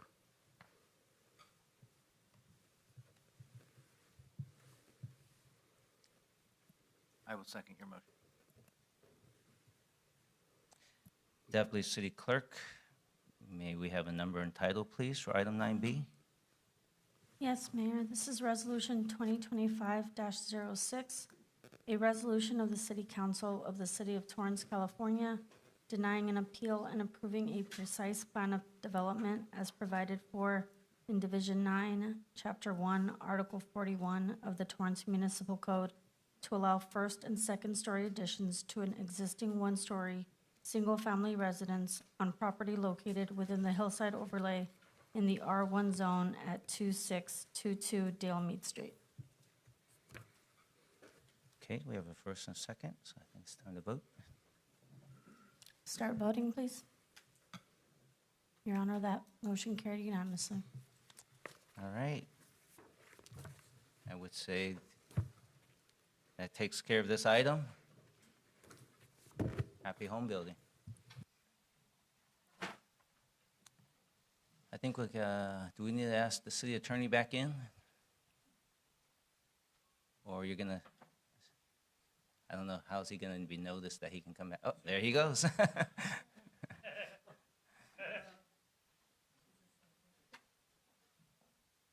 right. Let's see. So that was 9B, so let's go to 9C. Now is the time and the place for a public hearing on agenda item 9C. This is a recommendation of the Community Development Director and Planning Commission that City Council conduct a public hearing on Land Use Study 24-00003 regarding proposed amendments to the Torrance Municipal Code pertaining to solar energy systems and expedited permitting process for electric vehicle supply equipment. Determine the project is exempt from the California Environmental Quality Act pursuant to sections 15060C3 and 15061B3 of the CEQA guidelines. Adopt an ordinance pertaining to solar energy systems and expedited permitting process for electric vehicle supply equipment and approve an ordinance summary for publication. Is there a staff presentation? Good evening, Mayor and members of the City Council. Oscar Martinez with the Community Development Department. The item before you tonight is a proposed ordinance that amends the Torrance Municipal Code regarding solar energy systems and electric vehicle supply equipment, or EVSE. Over the years, the state of California has adopted policies to address climate change and promote renewable energy. As of January 1st, 2020, most new homes and low-rise multifamily residential projects are required to include photovoltaic systems as part of their build-out, and in 2023, these requirements expanded to include commercial buildings. The proposed amendments include definitions and development standards for photovoltaic energy systems that are mounted on a roof of a building and those that are ground-mounted. The proposed development standards include screening requirements of supportive equipment and a permit review process for ground-mounted installations in all zones. Staff notes that screening requirements only apply to the support equipment and not the photovoltaic panels. In addition, staff also proposes amendments to the code for electric vehicle charging equipment to be in compliance with AB 1236 and AB 970. The proposed amendments establish a streamlined review process and timelines as required in AB 1236. The proposed amendments establish setbacks, screening, and an on-menu list to add amenities at a site if parking spaces are removed for the installation of this equipment. Per AB 970, applicants are not required to replace the parking, and parking reduction must be allowed. Some of the on-menu items include adding additional landscaping, installing bike racks for short-term or long-term parking, adding motorcycle parking, etc. Staff has also included language in the ordinance to prevent a reduction of parking space requirements for a new use that cannot meet existing parking requirements trying to move into a location.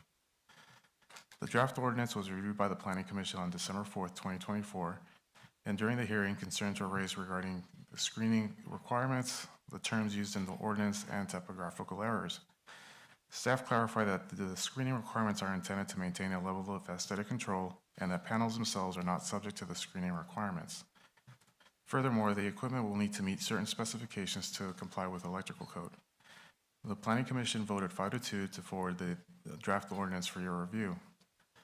Based on comments received, staff cleaned up the typographical errors and updated the term for building official to be consistent with other parts of the code. Thank you, Mayor and members of the City Council. That concludes staff's presentation and is available for any questions. Thank you. We'll go to the public first. Any members of the public who has not signed up, wish to speak? You have 2 minutes.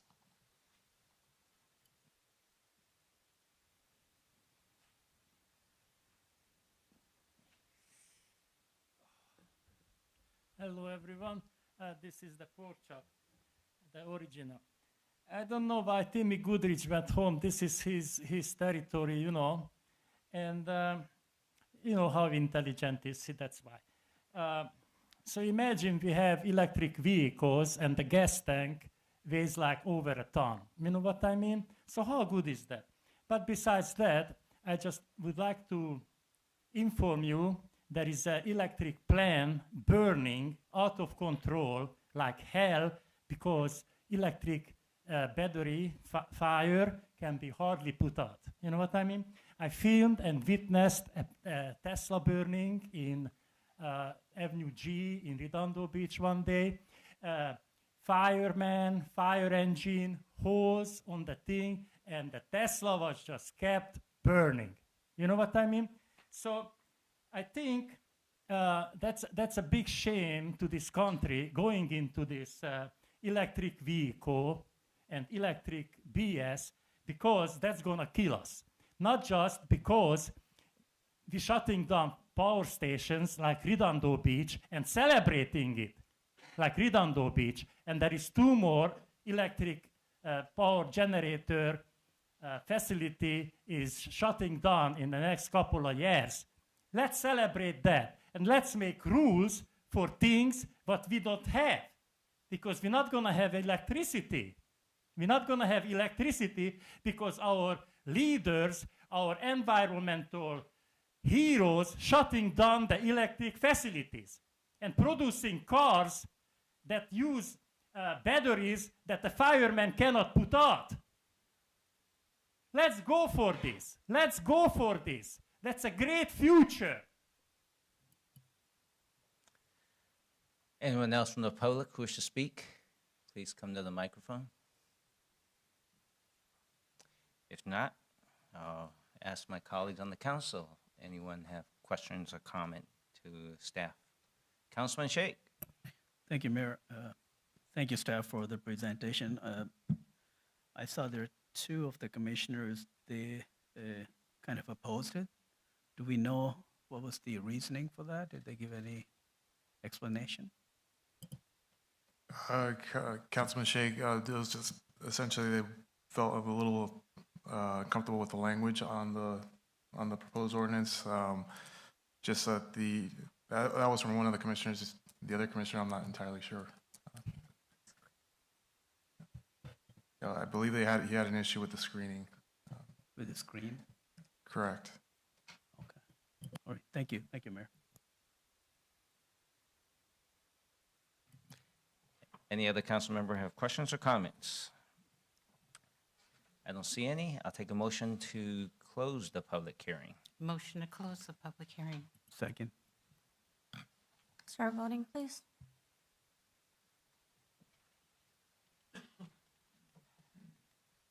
Councilmember Sheikh. That carried unanimously. Great, thank you. So I'll make sure, is there any number and title? Nothing on this one? Yes, Your Honor. Oh, there is. Okay, may I have a number and title, please? This is ordinance number 3944, an ordinance of the City Council of the City of Torrance, California, amending Chapter 2 of Division 9 by adding a new section 92.2.12, amending Chapter 2 of Division 9 by adding a new section 92.2.13 pertaining to solar energy systems and expedited permitting process for electric vehicle supply equipment, EVSE citywide.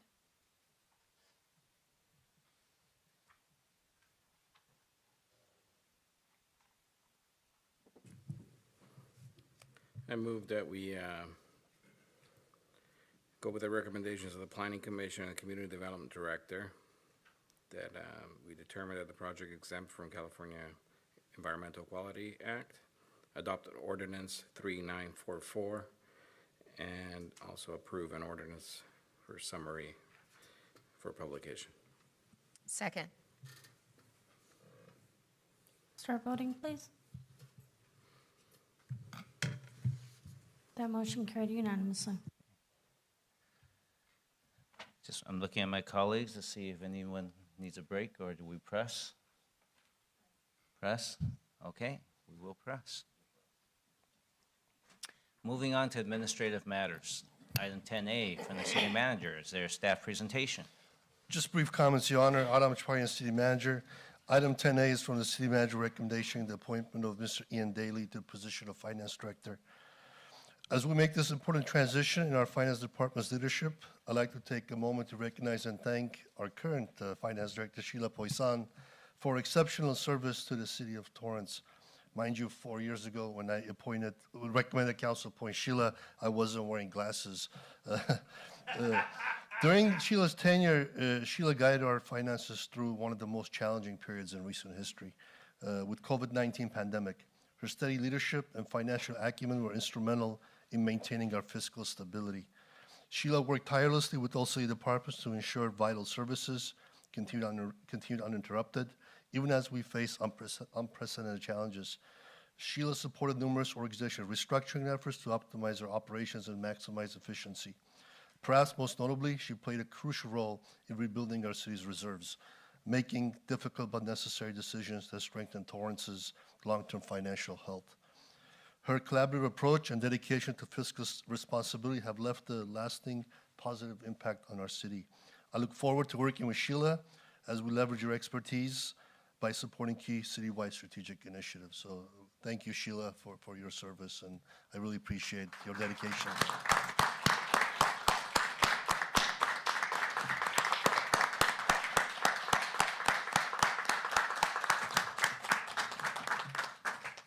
Well, the good news is Sheila's not going anywhere, right? No, she's not, Your Honor. Yeah, I totally agree with you. Sheila has educated me quite a bit since I've been around, I know that she understands my desire to have the meeting before the meeting, and really, so that so I'm more educated when we come up here. Your Honor, if I may, now turning the page, thank you, Sheila. We've had many, many meetings and discussions, and I'm pleased to be at this juncture. And I thank you, Mayor and Council, for your vision in allowing us agility and flexibility, being able to maintain talent and being able to grow our own. And with that, looking ahead, I'm very pleased to recommend Mr. Ian Daly as our new Finance Director. Ian is to my right. He would have been standing at the podium, but again, we're leveraging our talent up here. As you can see from his background, Ian brings years of finance experience and has already served our city well as our former Assistant Finance Director, and most recently as Deputy City Manager. During his time with the Torrance, Ian has led important initiatives, including implementing a new budget and payroll system, helping secure our first Government Finance Officers Association, GFOA, Distinguished Budget Presentation Award, and working further to strengthen our city's reserves.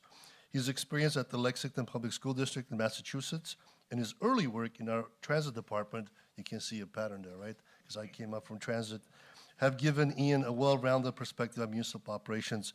With his master's in public administration and expertise in public sector financial management, I'm confident Mr. Daly will serve Torrance with distinction in his new role. With your approval, Mr. Daly's appointment will be effective February 9th, 2025. I look forward to working with him as we continue strengthening Torrance's financial positions and serving our community. Myself and Mr. Daly are available for any questions you may have, Your Honor. Thank you. Thank you. And at this time, we're going to go to the public first. Any members of the public who wish to speak, please come to the microphone. You have 1 minute.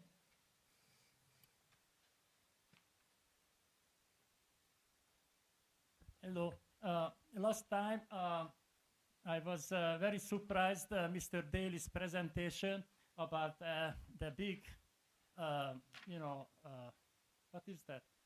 That El Camino village, we have no money, we have no things, but we have tens of millions of dollars to build fire stations, build police stations. We don't have enough money for our police department to have enough police, but he spent hours and hours and used the staff to have a report how you should get, how you call that, annex, how you should annex another city. When we don't have funds for our city. Great choice, thank God, he has a vision. Hey, let's take over LA County. Your time is up, sir. And just to clarify for the public, there was some false information that was shared. Our police department is fully funded. Yes, we are still recruiting, and we actually had a $4.7 million a signing bonus. So, sir, you are disrupting our meeting. If I hear that again, you will be ejected out of the City Hall building. That's your final warning. Okay, anyone else from the public who wish to speak? I don't see any. I'll come to the council. Looks like Councilwoman Kalani has. Thank you, Mayor. I just want to say thank you to Ms. Pesan. You have made me better able and equipped to be a council member and to serve, and you have made Torrance better. So thank you. And Mr. Daly, should you be appointed or offered the position, I wish you the very best, and I have all the confidence in you as well. Thank you. Thank you. Councilman Sheikh. Thank you, Mayor. Thank you, Sheila, for your dedication. I think you did a wonderful job. The only reason I'm saying yes because you're still here. No, I think our team, we have a good bench. Everybody here have a dedication, commitment to our city. Everyone really has shown and proven how much they care about our city. And I think creating a bench like this, Mr. Daly, I had an opportunity to speak with him, and it was very impressive. His resume, his qualifications fit well what we need. And I think I asked him a couple of questions. What's your short-term vision? What's his long-term vision? So for the public, I would ask him to, if he doesn't mind, just share his vision for the city for short-term and long-term. I appreciate that. And I really was impressed with that. If you don't mind, please. Absolutely, Councilman, happy to do so. I mean, I think we've done a lot of great work working closely with Sheila over the last few years. We've accomplished a lot. I think the future is bright for Torrance. I think we can have a focus on customer service, both to the outside and to our inside customers across the departments, and continuing to just look to advance Torrance into the future, building on the great foundation we've created in the last few years. So I look forward to it. Thank you, Mr. Daly, and wish you good luck, and good to know that Sheila is still here. Thank you, Mayor. Thank you. Councilman Kaji. Thank you, Your Honor. And from the Finance Committee, I want to thank Ms. Poisson for your generosity in sharing your thoughts and also give and take as we have moved forward from where we were to where we are now. I appreciate your insights. I appreciate your presentation in black and white terms, unvarnished, because that's exactly what I think myself and the other members expect to see. And looking forward, I know you're not going to go far, so that's good to know, because not that Mr. Daly needs a lot of help, but looking ahead, Mr. Daly, I look forward to a very robust and strenuous test of all assumptions we make from the financial point of view. And as we move our city forward, my hope is, once again, to see our unfunded pension obligation just disappear in the rearview mirror, and for us to be a city that's sitting on all cylinders and providing the best to our residents. But I look forward to working with you. Thank you. Thank you. Councilman Matucci. Thank you, Mayor. Ms. Poisson, you've always done a great job answering questions. I know I haven't interacted with you much, but when I did, it was usually a couple hours or more. So I really do appreciate the amount of time that you put into educating us, because that's really what we do when we sit with you. But I do also appreciate your out-of-the-box thinking that I think makes a huge difference. You know, when we talked about especially the unfunded pension liability, I think you just have a really good grasp of understanding how that works and what we can do to try to fix it.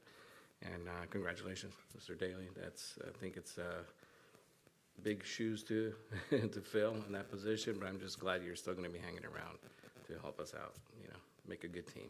All right, well, thank you. Well, with all these comments, I kind of have an idea what the result's going to be. But, you know, even though I spoke earlier, I just want to say thank you, Sheila. I think maybe Councilman Tucci and Councilman Kalani was probably the same room with me a few years back when Sheila showed us a chart with 581K of reserves. And that's when I responded with. But the thing is, you know, I'm saying that is because for us, providing information and charts that's easy for us to understand helps us ask questions. And you don't make us feel small when we ask questions that may be very basic to you. And we need information that's easy to understand so we can ask questions and make decisions.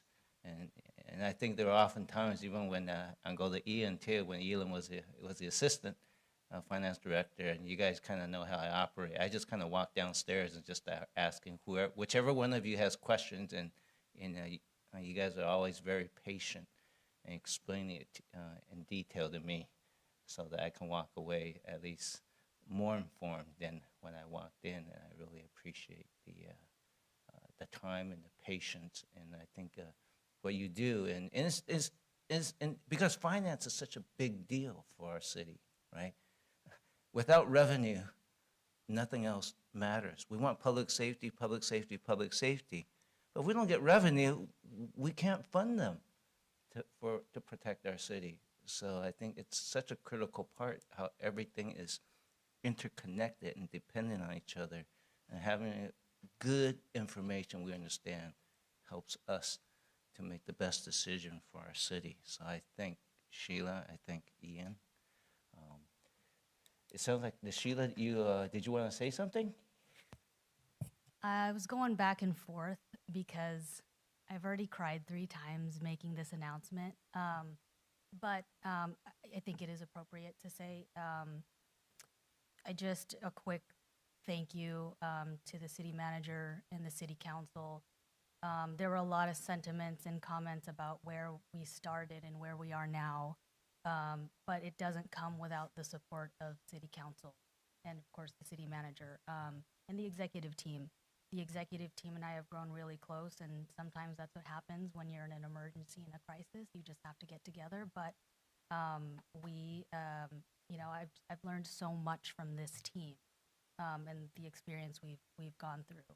I think Ian and I have a little bit of PTSD when you'd mentioned that meeting and the charts and working from our dining tables, trying to figure out how we're going to survive the next year, 2 years, 3 years. But here we are, even stronger than we were before.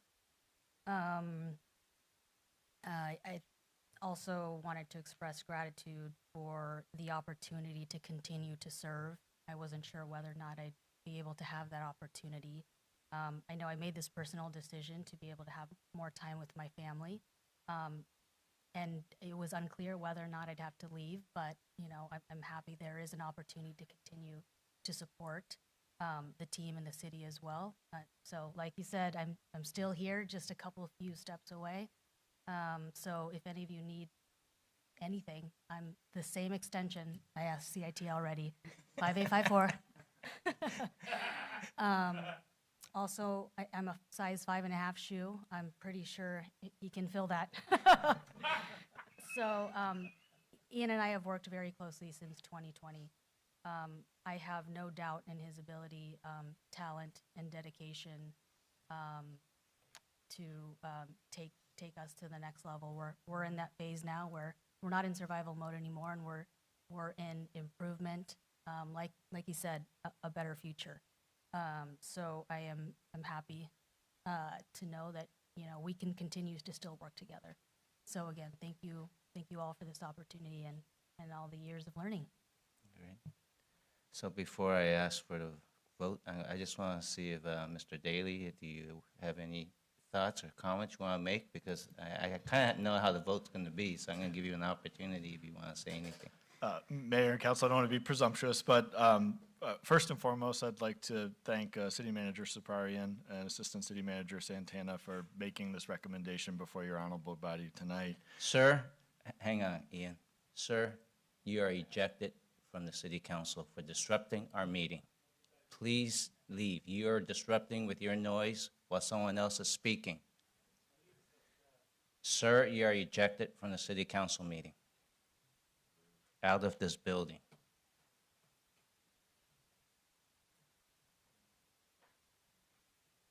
Sorry, Ian. I just want to make sure you have the time and the respect you deserve.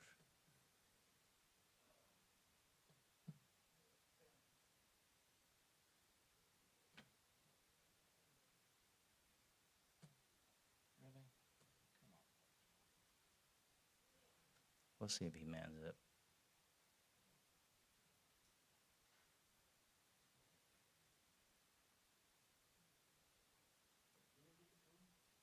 You're out of the building.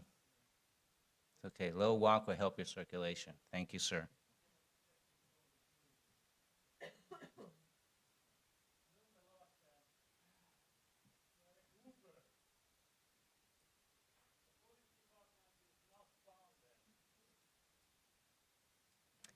Mr. Daly, I apologize.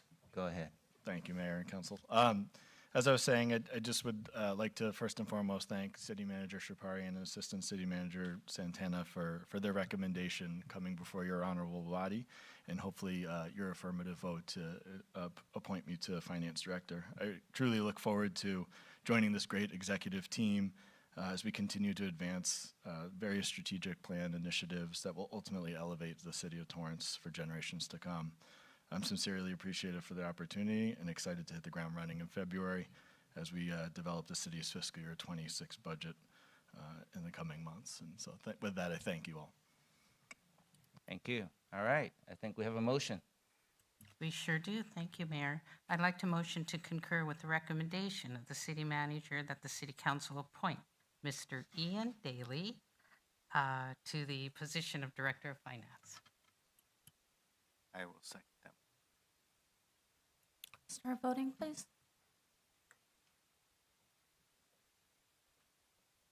Your Honor, that motion carried unanimously. Congratulations to our new finance director, Mr. Ian Daly.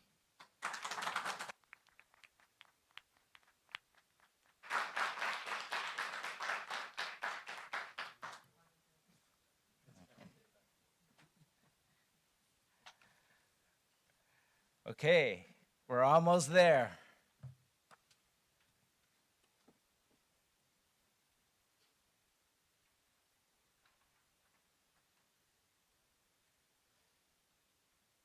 Item 10B from the Community Development Director. Is there a staff presentation? Yes, Your Honor, I do have a brief presentation. Greg Loden, Community Development Department. On January 1st, 2019, the California Homemade Food Act, or AB 626, went into effect and opened the door for cooks to enter the food economy without the high cost of starting a formal catering business or restaurant. County legislators were given jurisdictional authority to adopt an ordinance to implement AB 626. However, several counties further required clarification on several sections of the bill. Subsequently, AB 377, Micro Enterprise Home Kitchen Operations, or MECO, was introduced to clarify and define language in AB 626. With the passing of this legislation, a micro enterprise home kitchen is allowed to operate in single-family residential units or multifamily residential homes, whether the residence is occupied by the owner or a renter. These kitchens can store, handle, prepare, and sell food that may be sold to consumers as long as they meet certain health and sanitation standards. According to state law, a home kitchen is limited to one full-time employee or multiple part-time employee where the total working hours combined do not exceed 40 hours per week. A home kitchen can sell up to 30 meals per day, but no more than 90 meals per week, and is limited to a maximum of $100,000 in verifiable gross annual sales. Operators are required to obtain a seller's permit and pay sales tax to the State of California Department of Tax and Fee Administration. In May of 2024, despite the objection of Torrance, the LA County Board of Supervisors adopted an ordinance allowing the operation of home kitchens throughout Los Angeles County, except in the cities of Pasadena, Long Beach, and Vernon, which have their own health departments. LA County Health created a permitting and inspection process in which they are responsible for application reviews, an initial site inspection, annual inspections, and investigation of any complaints. On November 1st, 2024, LA County Health began accepting permit applications. State law does not allow for individual jurisdictions to prohibit home kitchens from operating. However, individual jurisdictions may regulate them to a certain extent, including such things as requiring local business licenses, prohibiting the sales and service of alcohol, and prohibiting compact mobile food operations, otherwise known as non-motorized food carts or food stands, from operating from the home. As a result, staff has prepared both an urgency ordinance and a regular ordinance that include these regulations for City Council's consideration. The urgency ordinance addresses the immediate need for the preservation of public peace, health, and safety of our residents and would take effect immediately upon approval by the City Council, assuming they approve it by a vote of 5/7 vote. The regular ordinance would take effect 30 days after the second reading. According to staff at LA County Public Health, there is currently one home kitchen approved within the city. A total of 37 permits have been approved countywide. At this time, staff recommends that the City Council discuss and consider the attached ordinance and urgency ordinance, determine that the project is exempt from CEQA, and approve the ordinance and ordinance summaries for publication. This concludes staff's presentation, and we are available for questions. Thank you. At this time, we'll go to the public. Are there anyone from the public who wishes to speak? Come to the microphone. You get 1 minute. I don't see any. Do any members of the council have any comments or questions? Councilman Kaji. Thank you, Your Honor, and thank you, Mr. Loden, for the presentation.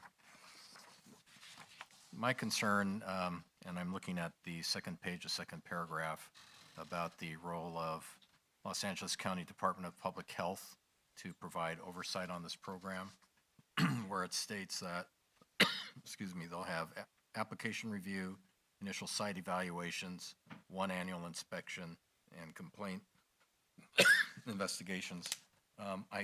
I look back on our experience with illegal street vendors and what it took to get cooperation by LA County Health to come down here and to conduct their own health inspections of the illegal vendors. And I can't imagine that LA County has staffed up fully to provide oversight and enforcement on this program, but do you have any insights as to how the county is going to move forward on this? Thank you. Michelle Ramirez, Community Development Director. That is a good question, and one that we were concerned with too, especially about the inspections. They have stated that they're committed to the initial inspection, but as far as ongoing annual inspections, the way they have presented it is that it's to their discretion to do the annual inspection. So I don't know that that will be committed to. They also will do inspections if they receive complaints. One of the things we learned, though, through the unpermitted vendors was we developed a much better relationship with the county public health department. They are very responsive when we reach out to them now to us. In fact, when we were trying to get information about how many were of the 37 that have been approved within countywide, how many were within the city. Because unfortunately, if you look up the county's information, it looks like there's more than just one. There looks like there's actually 2 of them because they share the same zip code as parts of the city of LA. They actually responded immediately and provided us the information we asked for. They stated they will work with us when they get an application. So I am hopeful that the relationship that we built through the unpermitted vending will continue on. And if we have an issue, I do feel that they will be responsive right now based on our current relationship with them. I like to believe in that. So I look forward to how this all rolls out. Thank you. That's one advantage of having our own health department. Okay. Any other comments or questions from the council? I don't see any. I think at this time, I'm going to ask the Deputy City Clerk for a number and title, please. Yes, Mayor, this is Ordinance 3945, an ordinance of the City Council of the City of Torrance, California, adding Chapter 20 entitled Micro Enterprise Home Kitchen Operations to Division 4 of the Torrance Municipal Code, and urgency ordinance number 3946, an urgency ordinance of the City Council of the City of Torrance, California, adding Chapter 20 entitled Micro Enterprise Home Kitchen Operations to Division 4 of the Torrance Municipal Code.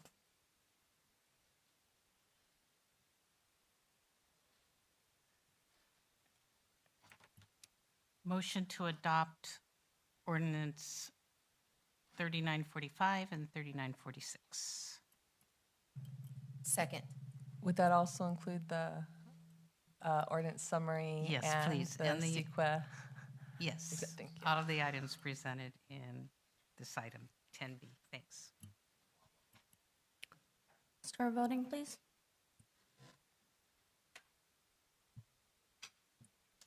Your Honor, that passed unanimously. Thank you. All right, we're winding down here. No agency agendas. Moving on to oral communications number 2. This portion of the meeting is reserved for comments on items not on the agenda. Under the Ralph M. Brown Act, City Council cannot act on items raised during public comment, but may briefly respond to statements made or questions posed, request clarification, or refer the item to staff. Speakers under oral communications number 1 are limited, or communications 1 or 2 are no longer than 1 minute per speaker. Time starts when you step up to the microphone. If presenting handout materials, please provide 11 copies to the clerk before speaking. Handouts will be distributed while you speak. Do any members of the public who wish to speak, please step up to the microphone. You get 1 minute.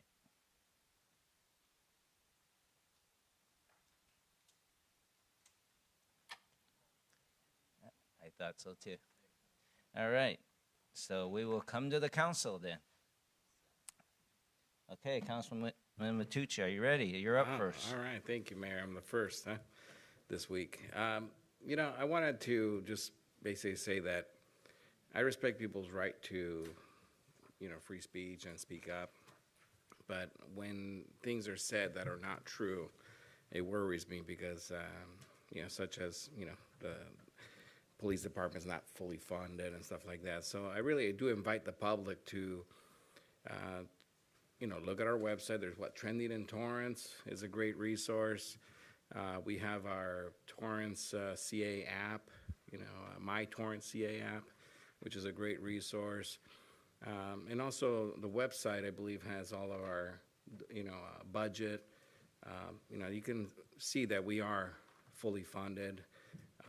We also have great reserves currently, and yeah, so we put a lot of emphasis on that. So I don't want the public to think because one person's yelling at us saying that we, you know, defunded the police, and that's absolutely not true. As a matter of fact, we've invested quite a bit for recruitment, and so I just invite people to educate themselves and or ask us questions. Come here and ask us questions and get the information straight from the people that are actually in these positions. So, anyways, well, thank you guys, and good night.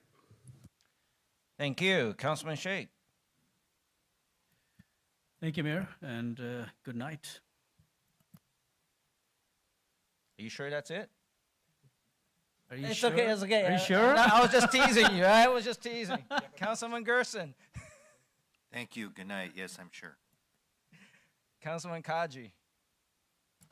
I was fortunate to attend the League of California Cities policy event this past week.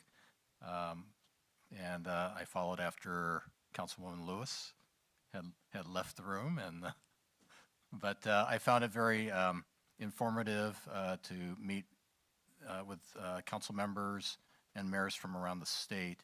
Our particular focus was on governance, transparency, and labor issues, and I think that at the local level, there are a lot of issues that we as a committee will put forward to the Cal League. So other than that, have a good evening.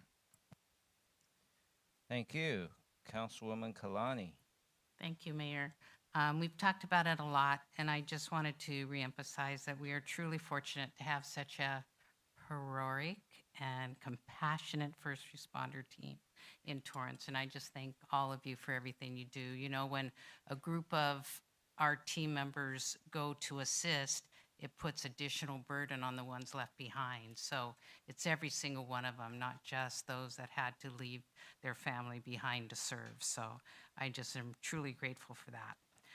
Also, I just wanted to shout out to all of the organizations in Torrance that have stepped up to serve and support the businesses and the residents always coming together to the, gotta say it, Stuff the Bus program to just get needed supplies to everyone. So the city's come together, and we're a city of compassion and caring, and that's really something to be proud of. Thank you, and good night.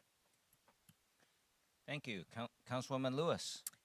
Thank you, Mayor. I too had the opportunity to attend the Cal Cities committee meetings. My particular committee was public safety, and what Councilmember Kaji was referring to is for the first time, Cal Cities has decided not to put public safety as one of their top 5 priorities. And I made it extremely, extremely clear that that was probably not the way that Cal Cities would like to move their agenda forward. And I also made it very, very clear that that was not acceptable, and led some of my committee members to have Cal Cities to reconsider that policy decision, which they have agreed to do in their next meeting, because there was not a person in the room that ran for any office where public safety was not their top priority. So that's what Councilmember Kaji was referring to, that the room was a little hot by the time he entered it for his meeting. But to bring all of that back down again, I had the wonderful pleasure of attending Toka's 30th anniversary concert that featured one of my favorite smooth jazz artists of all time, David Benoit. They even managed to get him to sign a picture of himself. So thank you to the Toka board, and hopefully the community will come out. We have a wonderful, wonderful community services and arts program here in Torrance. So please come out and enjoy the theater, our musicals, our cultural offerings. It's not to be beat. So thank you. Thank you. And following the note of what Dr. Morrison said earlier, today is January 28th, and tomorrow, January 29th, for those who celebrate the Lunar New Year, tomorrow is New Year, and this year, I believe, is the year of the snake. So if you see those who are saying Happy New Year to you, you will know why. They're most likely at this point, at the end of January, saying Happy New Year for those who are celebrating Lunar New Year, and where a lot of festivities are very common. Eat, eat, and eat, and enjoy each other, and celebrate the blessings we've had. And you could see, we had conducted a meeting today, and we could, as we went from one finance director to another, our city has been blessed. Our finances are doing well. Our city is safe. We provide mutual aid to our neighbors when we need it. And so, and last Saturday and Sunday, we had the very first Sony Honda Mobility Afila 1 public demonstration over here on Prairie Avenue. So 2025, we anticipate a lot more firsts in our city. And on behalf of my colleagues on the council, I want to thank city manager and city staff, everybody. Everybody has a role in our city. And every one of us, I encourage you that wherever we go, we are ambassadors of our city, sell our city, promote our city. And as we conclude tonight's meeting, I want to thank you all for your active participation and interest in staying informed. Your involvement continues to help shape Torrance and keep us moving forward. Thanks to City Cable for sharing our meetings live. In case you missed any portion of this meeting, you can find it archived online at torranceca.gov, YouTube, Facebook, and now I'll take a motion to adjourn.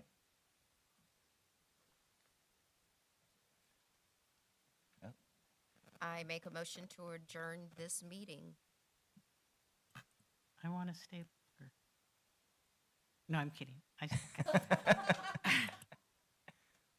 Start voting, please. Your Honor, that motion carried unanimously.